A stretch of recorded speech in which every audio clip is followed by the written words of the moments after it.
Hello and welcome to the Dungeon Pastors.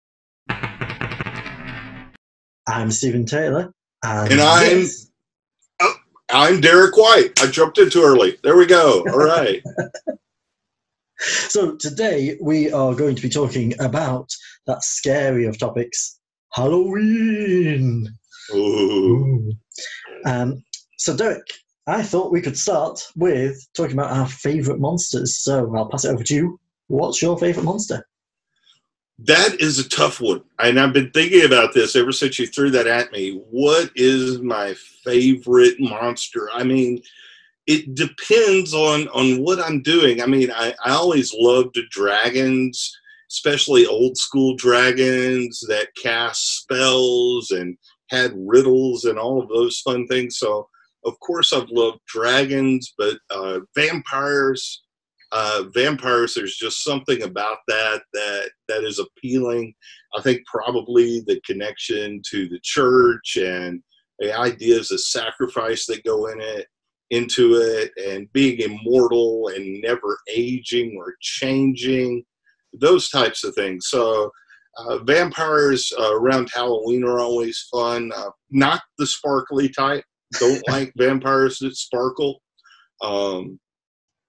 So I would probably say vampires are right now one of my favorites. It is subject to change. It's subject to change. Yeah. So what's your favorite monster, Stephen? It's always between vampires and werewolves, which is really cliche. But werewolves, because let's face it, I'm a hairy man. So, werewolf is kind of, although if we're going down the were route, bears are slightly more interesting to me. Especially the fact that in Dungeons and Dragons, they're lawful good, which, there was a thing I read once about somebody being a lawful good werebear character. Whenever the full moon came out, they turned into this massive bear that would just go around helping old ladies over the street. I found that hilarious. So, vampires, because, you can probably tell from the fact that I'm glowing just by artificial light. I'm quite pale, And when I was growing up, I was really pale and a full goth. And my favourite video game series was Legacy of Kain, the Soul Reaver stuff. And they were amazing games. And really, the mythos there really got me into vampires in quite a big way for probably longer than was healthy, to be honest. Did you ever play any Vampire the Masquerade? No, I didn't, unfortunately. I have heard of it since, but I've kind of missed that train a little bit, unfortunately. Wow. Yeah, that's a bit of an interesting game. Really good mechanic. The live action ones can get a little bit strange, but the tabletop versions are really good, and they've got some great source material. I love a lot of the source material that came out in the 90s. Some really great source material. Yeah. Well, I was that person who loved Queen of the Damned, the movie. Hey, that's all right. I did not mind Queen of the Damned. I did not hate on it like so many people did. I mean, it wasn't great, but it wasn't horrible. Of course, my favorite vampire movie is Blade. Blade is one of my favorite of all time.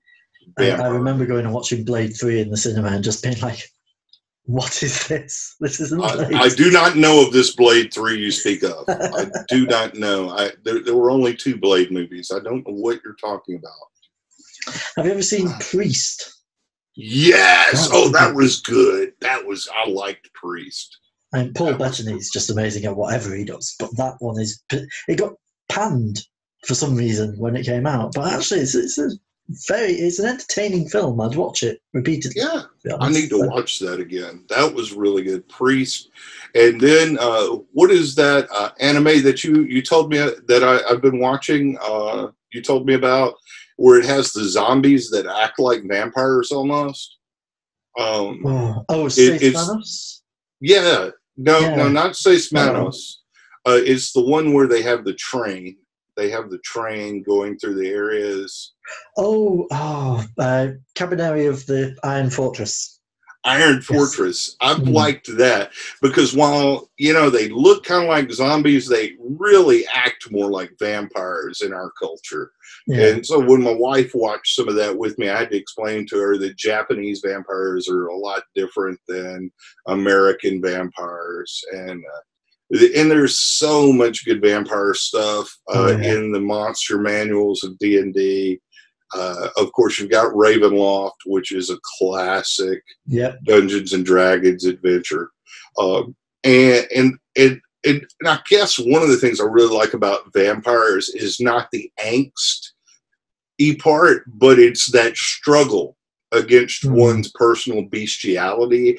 I think that's why I like werewolves as well. It's about that inner struggle between the monster within and your humanity, and which is going to win. And of course, really good anime on that. Yes. Have you ever seen Hellsing? I don't think so. Oh well, yeah, you need to. It's very, very. And then, good. Of course, there's Vampire Hunter D. You can't forget, of course. Yeah. Wow, I did not know we were going to be getting into anime this much. No, but yeah. So all of you out there watching the Dungeon Pastors or listening to us, you did not realize we also love anime. Yes. Well, and it's geeky. It is. It is. And there's some great stuff to inspire your gaming, inspire horror gaming, inspire all of these things. So what I'm going to throw out at you, Stephen, is, in light of Halloween and in light of All Saints Day, which we, in the Methodist Church, we usually move that to an All Saints Sunday since, trying to get people in church on a Friday is almost impossible around here. I'm sure it's a problem over there, too. Yeah. In light of Halloween and All Saints Day, how do we as Christians deal with this concept of horror? How do we deal with that? We'll move on to the next one a little bit later, but how do we deal with the concept of horror and monsters, and why would Christians even want to enjoy that type of genre? Well, it's a difficult one, but the way that I always look at it is monsters, fae, things like that are fantasy at their root. They're not real things. They may have been thought of as real things at some point in time, as people were trying to understand the natural world around them, and they built stories to help them understand the natural world. And that's because God is the creator of life and the greatest story ever told. That slightly cheesy phrase that tends to come out around about Christmas and Easter time of Jesus' life. It's the greatest story ever told. And it is. Yeah. And actually that fantasy, that living myth that is there, that C.S. Lewis never used to believe in Christianity. He saw it as just another myth, one that linked in with things like the Norse gods, things like the Egyptian god mythos and all of that, until Tolkien sat him down once and said, well, yeah, it is mythical, except it did happen. And that's the main difference, is that it is a myth that has actually happened. None of the myths have ever happened before. Jesus did come to earth. Jesus did die on the cross. Jesus did resurrect. There's plenty of historical evidence proving those facts, which I'm not going to go into great depth here, because that's entirely another podcast. Yes, that's yeah. But we're drawn to myth because the things that God does, that they're unexplainable in terms that we have of our natural world around us. He's removed from how we are in a way that we can't really fully comprehend. So we come up with these mythological creatures to explain things and to process things that we don't understand. I think that's a great part of it. And this is where, it's funny to have the American constantly quoting all these British folks. But that's where I come across G.K. Chesterton, who preceded both Tolkien and Lewis. And and Chesterton said, I deal here with what ethic and philosophy come from being fed on fairy tales. If I were describing them in detail, I could note many noble and healthy principles that arise from them. And then he goes on to talk about Jack and the giant killer, that giants should be killed because they are a manly mutiny against pride. He says the lesson of Cinderella is the same as the lesson of Mary's Magnificat, that the lowly are raised up, or that the lowly are exalted. Sleeping Beauty and the Beast is an example of a great lesson that a thing must be loved before it is lovable. Yeah. And so what these stories do is they impact us on a deep emotional level. So even when we see monsters, like I said just a little while ago, werewolves and vampires highlight our struggle with our own bestial nature. Mm. So when we see a werewolf, and there is something in us that wants to identify with the werewolf, something that wants within us that wants to identify with the ability to go out and ravage and rampage. And I would say that shows us how bestial we still are. Whereas when we see the human character playing that werewolf, struggling with it in that story, that impacts us on a deep level and allows us to understand it's okay to struggle with our own bestial nature. The same with vampires, is that desire for immortality and for everlasting life, but when it's corrupted by feeding off of other people, and that everlasting immortality can only come from draining other people. Mm. And so those stories really do speak to us on a deeply philosophical level. And it goes beyond this idea of reason and facts. Certain things in these fairy stories are very reasonable, but some of them we need to see that they're meant to resonate with us on an emotional level. And I think that's why the Christian story is the greatest story ever told, as you said, is because it resonates with us on an emotional level, or at least it should. It should speak to our hearts, so that when we see these monsters in the world around us, and we see it during this time, part of the thing about Halloween is it's making fun of death. It's saying, death, you don't have any power over us. It's laughing in the face of the monsters. And that's something we don't do enough. We don't laugh in the face of monsters. Well, there's a phrase that, and again, I can't remember who coined it, but that we're currently going through a phase of what's called the pornography of death. So death is pornographic. It's something we don't look at anymore. It used to be if somebody died, you'd hold a wake for them where the coffin was open. It'd be in your parlour. Sorry, pointing to my parlour. That's out that way, which looks like I'm pointing to you, but I'm not. It's that way.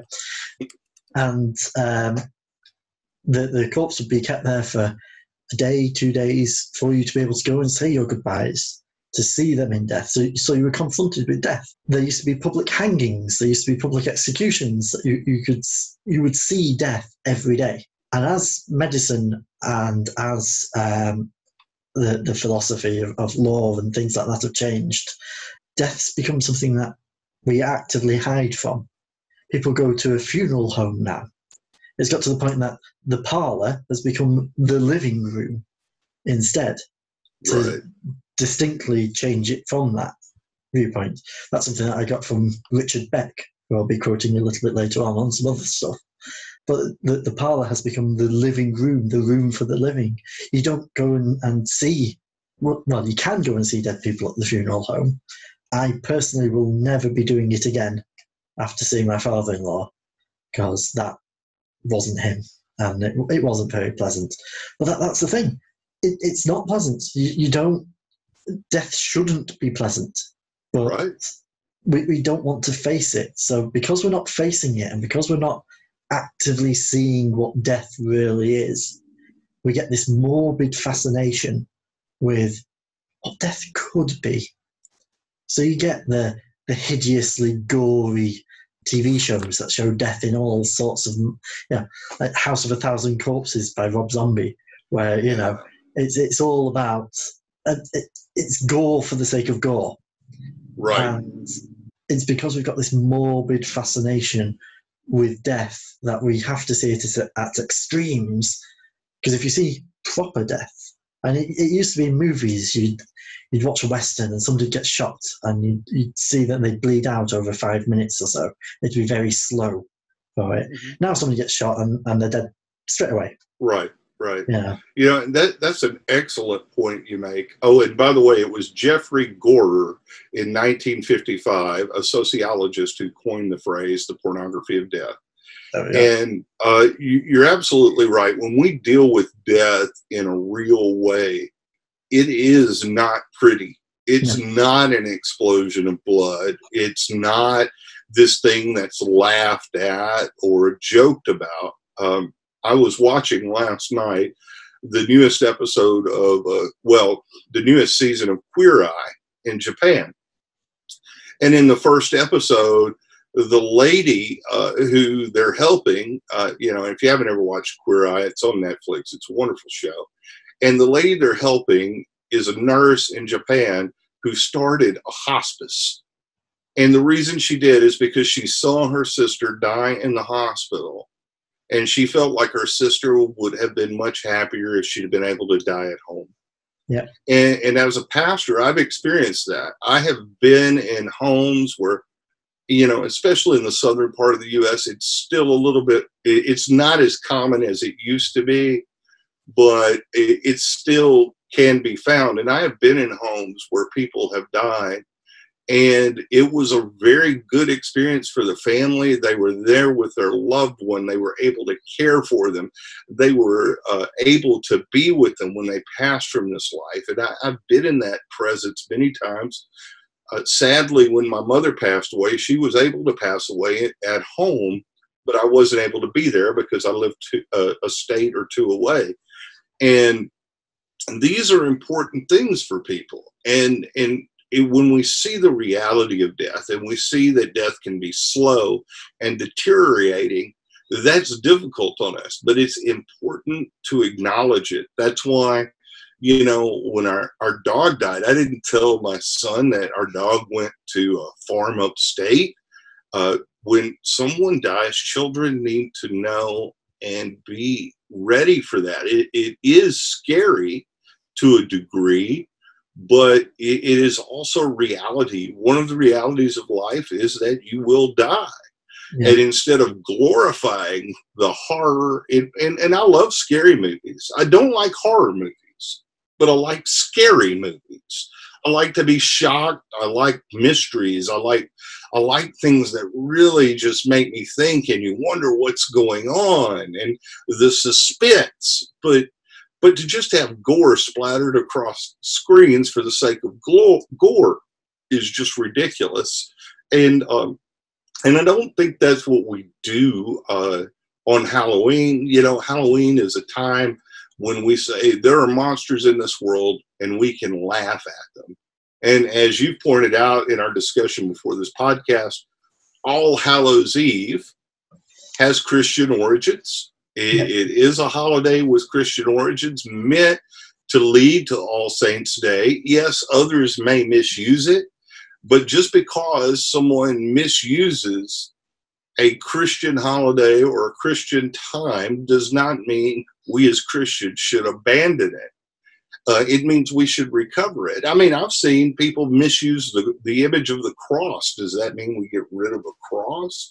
I've seen people misuse images of church buildings. Does that mean we get rid of church buildings? And, I've seen people misuse numerous Christian images. That doesn't mean we should get rid of them. That means we should let people know what these are about.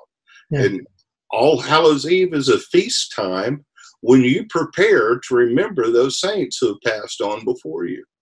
And it's a time to honor them and to honor their memory. In America, I know Hispanic culture is much better about that than Anglo culture, because they celebrate Dia de Muertos, the Day of the Dead, where they remember their ancestors and they talk about their ancestors. And in the life of our churches, when we celebrate All Saints' Day, and I believe it's the same in the Anglican tradition, it's about remembering their journey of faith, how they followed Christ, how they lived out their Christian faith. And that goes back to, it's all about an interconnected story. And we forget that so often when we neglect things like All Hallows Eve, when we neglect death, when we submit to the pornography of death and we hide it away, then we become slaves to the fear of death. Which is something we'll talk about as well. And a book that I recommend for all of our listeners is by Richard Beck, and it's called The Slavery to the Fear of Death. And that's mainly based off of this passage in the book of Hebrews, chapter 2, verse 14. Since therefore the children share flesh and blood, Jesus himself likewise shared the same things, so that through death he might destroy the one who has the power of death, that is the devil, and free those who all their lives were held in slavery by the fear of death. And so, Stephen, when you hear that phrase, slavery to the fear of death, what does that bring to your mind? It's being shackled by, we all have our fears. And fears can stop you from wanting to do things. If you have a fear of heights, you're probably not going to, climb a ladder. If you've got a fear of spiders, you're most likely not going to go into jungles where there'll be lots of spiders, or going to zoos with spider exhibits. It's so having a fear of death. The problem with that one is you can't avoid death. Death will come. That's a guarantee. There's only two things that are guaranteed in life, and that's death and taxes. So, having that fear of death means that you live your entire life scared of what's going to come next, and you can't live your life that way. No. You can't. It's not healthy to live that way, because you're constantly worrying about what's going to come next, and it's not a Christian way of living either, because we're not afraid of death. We know that because we've accepted Christ, our sins are saved. We've been saved from our sins. And our sins are saved. Our sins are saved, yeah. I keep mine in a little box here as a reminder sometimes. Yeah. And we know we're going to be able to have eternal life in heaven at the right hand of the Father alongside Jesus. We'll be in our Father's house. We've got that to live and look forward to. So having this fear of death, to me, doesn't make sense. We shouldn't be slaves to that fear, because we've been set free. We've had our chains cast off us. We are now free. But see, there's the flip side of the fear of death, where what you're talking about is how we avoid going to places where we see death. And I understand that, and I agree with that. But the flip side of that is the fear of death can also be shown in our pride, trying to make a legacy for ourselves, trying to make an inheritance for ourselves, trying to put our names on the biggest buildings. I'm not going to name any politicians who might want to do that, but part of what we do and part of what people do, and I've seen this all over the world, is they try and put their name on a building to pick on the British a little bit. I remember when I was at Cambridge, whose face is on Cambridge? It's King Henry. He's there because that's part of the slavery. And that's a type of slavery to the fear of death that many Christians, it's a trap Christians fall into, is we say, I want my name on something. I want to be remembered. And I've fallen into that trap. I mean, I wouldn't go by the geek preacher if I didn't want people to remember me. No. But at the same time, it's not about just remembering me. It's not about my own pride. It's about humility. And when we overcome that slavery to the fear of death, we don't feel like we have to make stuff so that we'll be remembered after we're gone. And for the Christian, it's not about remembering me after I'm gone. It's about remembering my service to the one I love, and that is Jesus. And so for Christians in that journey, one of the things in overcoming that slavery to the fear of death is putting aside our pride, putting aside our desire for position and power, and learning to live into a type of humility. And I think that's even more difficult. It's nice to have the comfort that there's something after this life and that I will continue to go on. But it's very difficult to say, while I'm living this life, if I'm not remembered, if I don't make something great, that's all right, because there is someone greater than me. That doesn't mean not to strive and not to live and not to do your best, but it means that it's not so much important about getting your name out there as it is about, showing the world that you love the world and you love the people in the world, and showing others that you love them. It's how you demonstrate Christ's light to the world. That's what you should leave behind yourself, not you as a person, but the impact of the good that you've done. Right. For him, not for yourself, for him. Anything else is pride. That's something I think we all struggle with. It's very, very difficult to be completely selfless.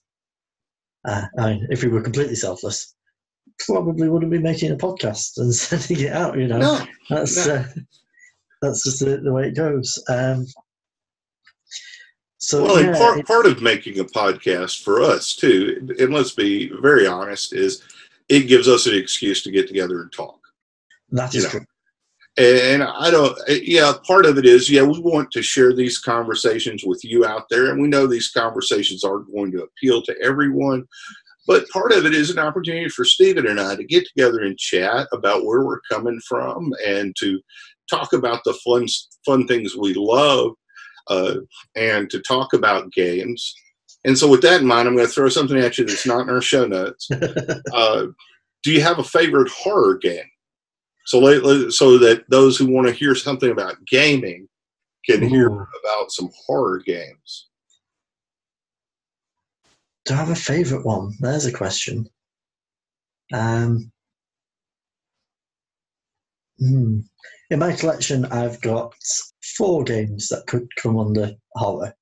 So I've got Mysterium, which is a really fun little game.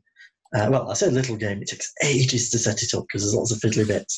But it's basically a game of Cluedo where every player is trying to find out a different set of person, location, murder weapon. And the setting with that one is one person is a ghost who's just recently been murdered, and everybody else are psychic mediums who are trying to figure out what happened. And the ghost communicates this through really weird abstract art cards. So it could be, this card's got a lot of red on it, and so's that person who is down there. Maybe that's who it is. Which I find it really good fun, especially with people who you know.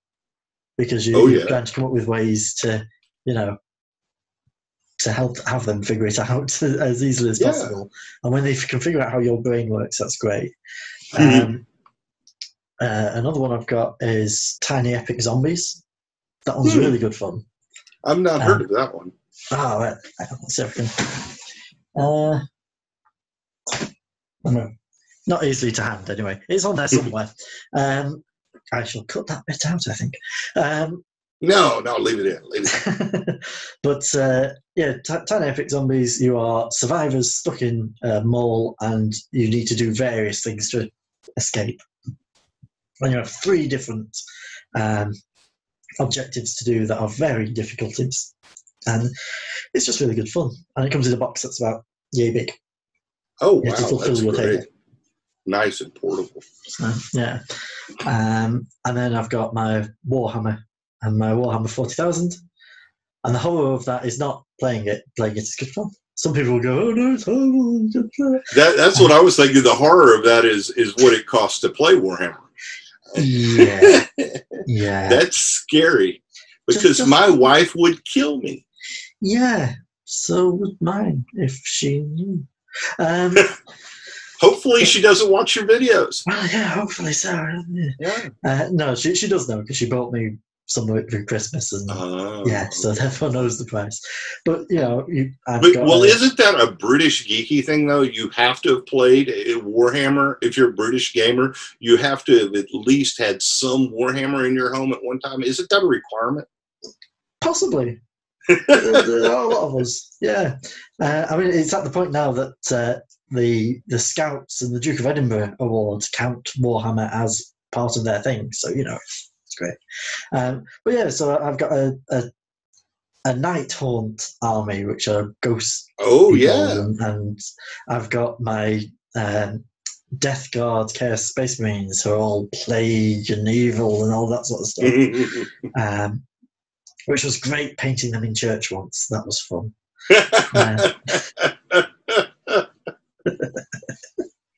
That's awesome. There's the One Night Ultimate series. One Night Ultimate Werewolf, One Night Ultimate Vampire, One Night Ultimate Alien, where it's that's probably my favourite one of them all.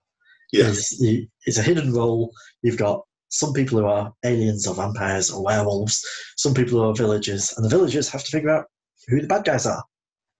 And you've got 5 minutes, roughly, to figure it out. If the villagers succeed, hooray! If they fail, the bad guys win. So it's really good fun and is daft at the same time. And I do like a bit of daftness. Oh, so how about you? Anyway. I do like Ultimate Werewolf. Ultimate Werewolf's been fun. I've played that a number of times. But the problem is my daughter and I have talked about it, and both of us tend to get killed really quick. It's really weird when you're in a leadership position. People call you out right away. Oh, you're the bad guy. Oh, wait, who's the bad guy in a game where there's a hidden bad person and a preacher's in the room? Oh, the preacher must be the bad guy, right? Yeah. I mean, almost every movie you ever see, who's the bad guy in the movie? The preacher. So, boom. So the only time I have fun playing Ultimate Werewolf is when I sneak up on a game at a convention and nobody in the game knows who I am. And then they're like, oh, who's this stranger? Yeah, come on in and play. And then I might make it through a few rounds of Ultimate Werewolf. But one of my favorites, and I haven't played this in a while, it came out, I think, around 2004, and it's Betrayal at House on the Hill. And it's a tile-based game that has win conditions that change depending on who you are and where you are, and when the horror episode occurs. And when that occurs, generally you'll have one player who becomes a traitor, and they have to go out of the room, read the rule book to find out what their win condition is, and then the other players are in the room, and then they have to find out what their win condition is. And so you work on that, and it's filled with all the usual tropes from horror movies: zombies, werewolves, vampires, dragons, I think may even be in it. I never played through all the scenarios, but there's quite a few. It's a load of fun, and I enjoy that. I've played Arkham, what is it? It's one of the Arkham or Call of Cthulhu style board games. I played that. It's been kind of fun. I've enjoyed it. I can't remember the title of it off the top of my head. So it's not really one of my top favorites, but what I liked was that it was a cooperative game. So unlike Betrayal at House on the Hill, when the event occurs, one player can get ganged up on by the other players. And that can lead to some frustration and some anger. But the cooperative horror games are much more fun. And then, of course, there's a variety of role-playing games. Of course, I've already mentioned, I think I mentioned last time we had an episode about my love of Call of Cthulhu. Mm-hmm. But one of my original loves is the Ravenloft setting. And the Ravenloft setting is ruled by Strahd, the vampire, and the world of Ravenloft that they later created with the different domains. Domains of Dread is one of my favorite source books, where you have all these evil characters, all these evil people that were in various Dungeons and Dragons settings who have their own domains, and they can't leave their domains, so they have to fight by proxy amongst one another. And very often the players are used by them to kind of wage the war. And so that's a lot of fun. You know, I've enjoyed that. There's so much you can do with that setting. And there are so many horror elements there because, you know, unlike Call of Cthulhu, where there's really no chance of winning, in Ravenloft, if you do good enough, you might win and they'll let you out of Ravenloft. You know, they call it the demi-plane of dread, but I almost think it's kind of like a purgatory where you get a chance to work out some redemption themes. So I'm a huge fan of Ravenloft. Thank you, Tracy Hickman. So yeah, co-author of Dragonlance novels. So that would be my favorite. Yeah. So bringing it back to Halloween. Yes. Just, as we come to the end, as it were, I've got this Richard Beck quote that I alluded to earlier. Every Halloween, he writes an article about Halloween-y sort of stuff. In this particular one, he says, psychologically, I think Halloween performs two important functions. First, Halloween allows us to collectively process our eventual death and mortality. The graveyards, corpses, blood, skeletons, and coffins of Halloween allow us, on a yearly basis, to confront our physicality and work through our largely repressed fear of death. In this, Halloween serves an important existential function. Second, Halloween allows us to work through our fears of the uncanny, the things that go bump in the night. This is a second major theme of Halloween, which manifests itself in Halloween's evening and monster motifs, the bats, owls, ghosts, and goblins. The world is a scary place at times, a strange and mysterious place, and we tend to fill its dark corners with monsters. Halloween, particularly for children, allows us to roam a night filled with ghosts and ghouls, to find only friends and neighbours, and candy. Again, vague fears are collectively confronted and processed. And then he goes on to say that the two big themes of Halloween are death and the uncanny. And they're really healthy confrontations of our collective anxieties about frailty, mortality, and the world. So it's giving us, it's empowering us, it's giving us a sense of control over this big, spooky and scary world. But unfortunately, in some Christian communities, those motifs of death and the uncanny have been linked with the occult. And from the occult to demons and to Satan, which is a very big jump to make that jump.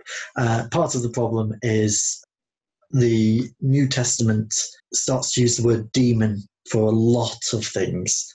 So before it was ghosts, it was spirits, it was things like that. They all get lumped under the word demon.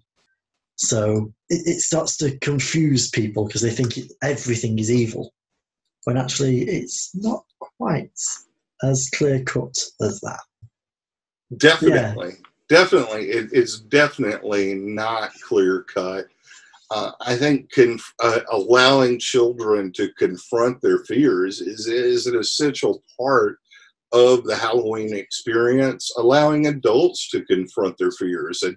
And that's why I'm constantly reminded of the G.K. Chesterton quote, which Neil Gaiman, those of you who have heard me before talk on this topic, it's a quote I use time and again. Fairy tales do not give the child their first idea of the bogey. What fairy tales give the child is their first clear idea of the possible defeat of a bogey. The baby has known the dragon intimately ever since the child had an imagination. What the fairy tale provides for the child is a St. George to kill the dragon. And that's the big thing, is when we put on these costumes of monsters and things like that, it allows us, one, as I said earlier, to identify with the monster, but it lets us also know these monsters can be defeated. And I think that's important for a child. And that's one of my problems with some of the horror out there, where the monsters don't get defeated, and especially for children. For us as adults, we know that sometimes it doesn't seem that the monsters will be defeated. But children need to be affirmed that the monsters will be defeated. And ultimately, when I go back to that passage in Hebrews, the ultimate monsters of sin and death are defeated in Christ. And we have to have that outlook if we want to survive as human beings. If we want to live in this world, is to know that the darkness, the things that scare us, will ultimately be defeated. And I think that's an important part of Halloween, is knowing that evil will be defeated and that the dark will be cast out by the light. We've got jack-o'-lanterns. We're bringing light into the darkness. That's right. Part of the origins of Halloween and the idea of dressing up and things like that, on All Hallows Eve, that was the time to think about the spirits of the dead. Before All Saints' Day, which was the day that you thought about the spirits of the saints. And that did get twisted up in the occult a little bit, in the idea of Samhain, in that they used to believe that the ghosts of those who had died in the previous year couldn't settle until All Saints' Day. So All Hallows Eve was their last chance to get you. So you'd best wear a mask, and you'd best hide, and you'd best put jack-o'-lanterns out to confuse them. And it's where that sort of idea comes from. I think as things have become more understood, as the world's become more scientific, a lot of those fears have been left by the wayside, because we understand that Jesus has defeated death. That's what he did. And all of these things of death that used to be something to be frightened of have gone. So like you said at the beginning, now our Halloween, it's not about hiding ourselves or anything like that. It's about mocking the monsters. It's about taking the mick out of the monsters and showing them that we're not scared of them. They're not something to be feared. And there's also that next step into All Saints' Day, and we forget this so often in our hyper-rational culture, is we forget about the thin places. That thin place between this world and the one to come. And that really, really frustrates me, because, I heard someone recently say, well, Christians shouldn't believe in ghosts or spirits of the dead because it's not biblical. And I said, I later said to someone, I said, have you ever read the story of Saul? Yeah. And have you ever heard the story of the Witch of Endor? Yes, George Lucas stole the story of the Witch of Endor. Endor is in the Bible.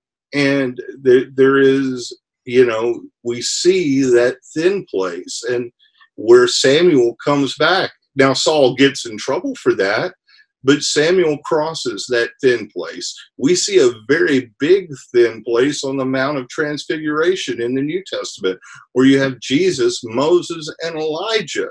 Now, they have crossed that thin place. And so for us as Christians, we should not be scared of those who have gone before us, because All Saints time is a time to celebrate that thin place, so that when we come to the table, or for us, the Eucharistic table, the communion table, the Lord's table, whatever you want to call it, when we come to that table, and I said this in the sermon yesterday, so I'm repeating myself, but when we come to that table, we are coming to a thin place where Christ is present, but all the saints of God who have gone before us are present. Of course, I had to be a little geeky about it, and I had to say all the saints of God who will come after us are also present at this table, because this table breaks all barriers of time and space. And so we as Christians of all people should not be trying to live into this hyper-rationalism where we ignore the thin places, where we ignore the mystical and the spiritual, and the imaginative. Because that's another great thing about these holidays and with these costumes. People become imaginative. I mean, I know now more and more people don't even dress up as monsters. They put on an anime costume and they cosplay during Halloween, and they make up their own costumes because they want to use their imagination. And you and I both have said this before in our private conversations. Imagination is definitely something Christians need to recover and glory in the beauty of people's creativity. You know, by being creative, we are being like God. God is the creator. So anytime that we create something, we are being godly. And yet it gets stifled by so many people. It's strange to me. It blows my mind because sadly, many people in our Christian traditions are the ones who stifle creativity. You know, people that are often viewed as non-Christian or people of other faiths or people of no faith at all are often seen as being much more creative than we are as Christians. And that used to not be so. I mean, Christians, people used religious art to inspire them. The great writers we love in geekdom are Tolkien and Lewis and G.K. Chesterton and George MacDonald. You know, of course, I know many people watching this will already know this, but Stephen and I are repeating this because we want you to spur your imaginations. You could be the next great Christian game designer. Well, no. The next great game designer who happens to be a Christian. Yes. The next great artist who happens to be a Christian. And so use that religious imagery and use the myths and this power of these stories to transform your art and your storytelling. I mean, this is what we should be doing. And this is what we should be at the forefront of. And sadly, we are so far behind. And I would love to see Christians recover that. And I think it's a fear of where things that they are creating comes from. And I was having a conversation in the Saving the Game Discord earlier with a guy called, and I'm going to butcher your name, I'm so sorry, but it's David Shadouen, who writes RPG sourcebooks and has a website called Technical Grimoire. I'll put a link in it in our show notes with this. And he said he had a pastor who sat him down and said to him, the devil has never made anything. The devil can't make anything. He only steals and twists things. Certainly, some stuff can be slightly wrong and sinful, but there's always an element somewhere that is from God, because it is something that is being created. So it is coming from the creator. You need to find that and bring it out at your table.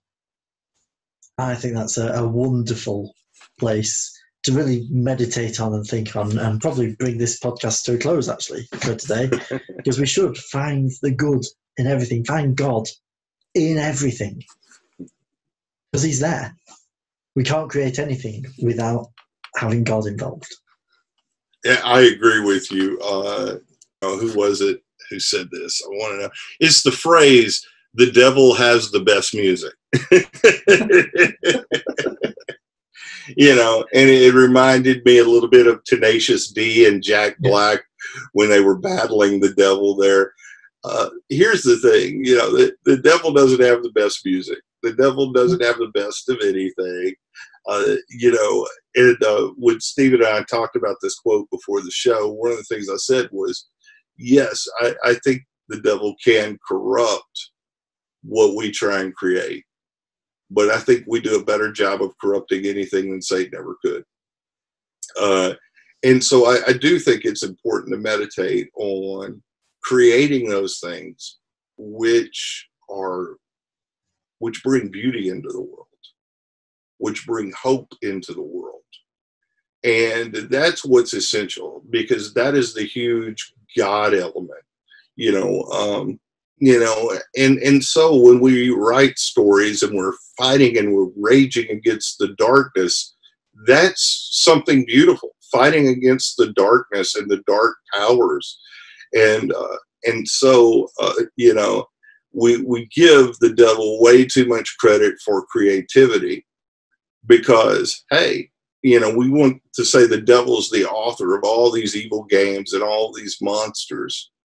And that takes the responsibility off of us. And, you know, and to realize that when we follow Jesus, there is so much beauty we can bring into this world, so much creativity we can bring into this world. And maybe we should journey along those lines. And yeah, that's about all I got to say about that for now. I'm not a pastor, so I won't close it out with a blessing like I did last time, but I'll do a quick prayer with us. Okay. So, dear God, thank you for giving us creativity. Thank you for allowing us to deal with monsters and with ghouls and with darkness and with horror in order to deal with all the issues that we have in life, in order to process them and be able to be healthy, functioning individuals. And thank you more than anything as ever, Lord, for sending your son Jesus to die for us, to open the way to eternal life with you and to defeat death, so we do not need to be shackled in slavery to it anymore. Amen. Amen.